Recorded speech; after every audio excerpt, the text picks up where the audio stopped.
nothing about financial struggles. However, that speech appears to ignore the senator's own humble beginnings. Joining us right now on his very busy Election Day morning, Florida Senator Marco Rubio.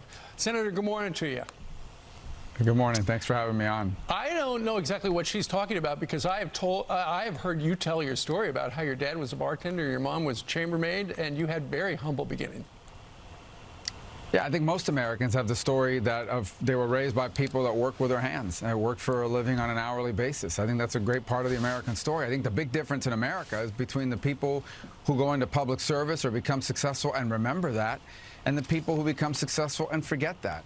And at the end of the day, tonight, if Democrats suffer crushing defeats, not just in Florida but around the country, one of the main reasons why will be because they have forgotten that the backbone of this country are men and women who get up every day and go to work and work 8 to 12 hours with their hands.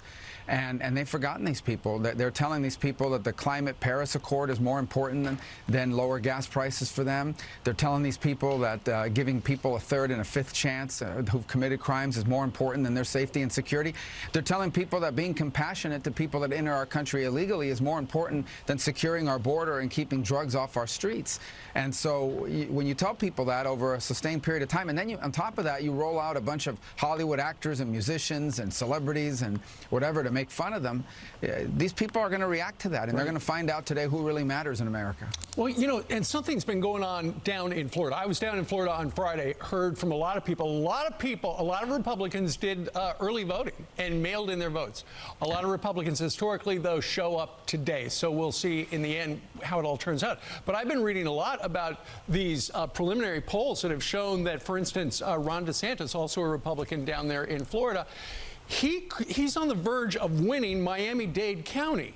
I think he lost it by 20 points when he ran for governor a couple of years ago. I mean, that shows you the state of how things have changed in South Florida as we look at Tim Ryan is now going into a polling place there in Ohio. I think we know exactly who he is going to be voting in for. So, Senator, it's a different electorate there in Florida than we've seen before. Well, it's two things. It's people that have moved here over the last 4 years from other parts of the country. They've moved here from California, from New York, from Illinois, from all these places that have radical leftist ideas about crime, about immigration, about spending, about all these things. They came here to get away from that stuff. And so if you come here to get away from that stuff, you're going to be against that stuff here in Florida as a voter. And then the other is, you talk about Miami-Dade County. It's my home county.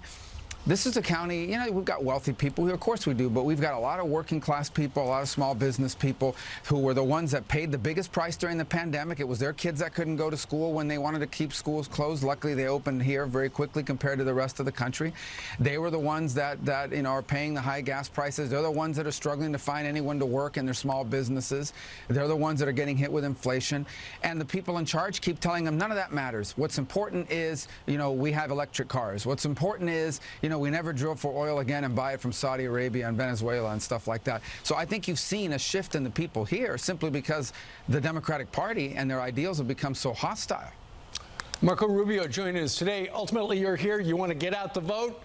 You want Absolutely. people to remember, you know, don't necessarily believe the polls. Just vote with your 2 feet and go and cast your vote for whomever you like.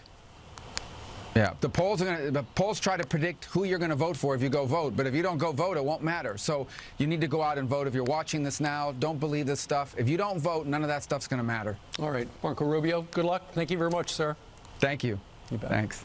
All right, coming up on this Tuesday, Pennsylvania's Senate race could determine the balance of power. You know that. Pete Hegseth is having breakfast with friends in Pennsylvania.